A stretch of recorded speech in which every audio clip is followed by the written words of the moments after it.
Game Night is really one of the first movies that surprised me by how good it is in a while, because the trailers were pretty shit. But I saw some good reviews, so I went to watch it, and it is honestly the best comedy film I've seen in years. You're not gonna know what's real and what's fake. Is this gun real? Oh no, Andy! Oh no! Oh my God! I shot you! What the? So it was directed by John Francis Daley and Jonathan Goldstein, and it mainly stars Jason Bateman and Rachel McAdams as a married couple, and then Kyle Chandler is his older brother. And this group of friends come together like every week for a game night, and they all are really competitive and they have a lot of fun with that. And there's this really group of friends that is really interesting because there's a lot of people in this movie, but each person kind of really gets their moment. And the couple, there are multiple different couples, and there's like different threads of jokes. That's what I love so much about this. So many times in comedies now recently, they stick on the humor is all the same, and they have like the same running jokes or the same style of humor. But in Game Night, it's so varied.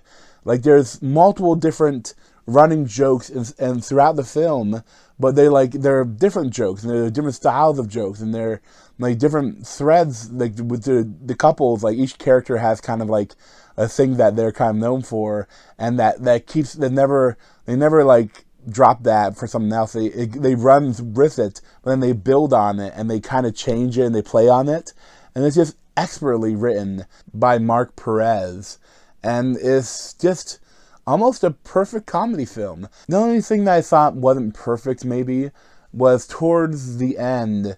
There's like multiple endings, and it drags a little bit. But the actual ending, like there's so many cool parts to it that I didn't mind. So I was all on board for it. There's so many great side characters that something like you barely see when some of them are recurring when they come back and be proving more important. Especially true for Jesse Plemons. He's been in lots. He's been in Black Mirror. He's been in Breaking Bad, but he plays like the neighbor to them, and he used to be in the Game Night with his wife, but then they got divorced, and no one really likes him, and he plays such a weird, creepy guy that is just so funny, and this like. I love that, that the one friend, you have this kind of like an idiot, but really handsome, and he always brings out hot Instagram models to the game nights and always loses. And his name is Billy Magnuson, and he, for the main game night, he brings a new girl from where he works, Sharon Horgan, who is like an Irish girl, but there's like multiple jokes with them, and then the relationship is building throughout all the events. And you have the other couple, played by Lamorne Morris and Kylie Burnbury, and they were high school sweethearts, and they had this running joke with that when they had a break before they got married, that she had sex with a celebrity, and there's a running joke with that, like with him trying to figure out who it was, and then like there's so many funny things with that. And the relationship between Jason Bateman and Rachel McAdams, felt kind of real. Like they had good chemistry, and that back and forth with them. They want to get pregnant, but Jason isn't quite sure about that, and the sperm count is like they aren't swimming as much as they should. And then they get stuff with the brother Kyle Chandler, that he is like better than him in every way, and that he can never beat him, and that's they bring him the impetus in the movie is that he's back in town, and they want to have a game night at his house, and this time they're gonna have a game night that's a little crazy and have like these. This experience, like kind of like an escape room, but like where they come to your house and like they're actors and they kidnap someone. And you have to find all the clues and find them, and that's like what happens though is that it turns out Kyle Chandler is actually a smuggler, and some people aren't happy about things that he may have smuggled or sold to someone else. So they kidnap him during the game, so all the other players think that this is part of the game when it's actually not. And there's like so many like really interesting parts to it. And the biggest thing is that most comedy films, especially recently, with how a lot of them are kind of improvised, that they're very simple shots. They set up a shot, really well lit, and then just let them do it, and the stable camera never moves. And this one actually has a lot of interesting cinematography. Like there's I usually see more in pictures.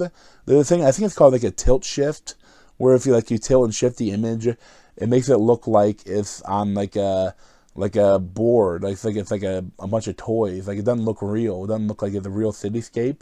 It looks like a board game almost. And they do that multiple times when they're like setting up the shot. Like so they go to a new place and they show like where it is.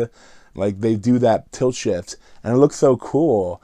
And then multiple other times throughout, there's like really interesting shots, especially one when they're in this house. Really funny stuff with a running joke about how rich people are having fight clubs. But there's this, they get this egg and they're thrown all over the place, and there's this tracking shots when the egg is like going from place to place all over while they're chasing them, and it is incredibly well shot.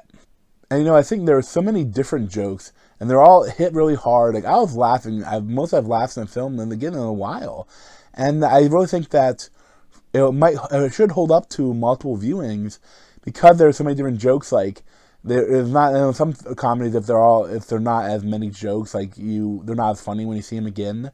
But I think this should hold up pretty well, and I would highly recommend it if you're a fan of comedies. And I mean, you really need to see this because it is, they said, the best comedy in years, and I would highly recommend it. I'd probably give it like a 9.25 out of 10.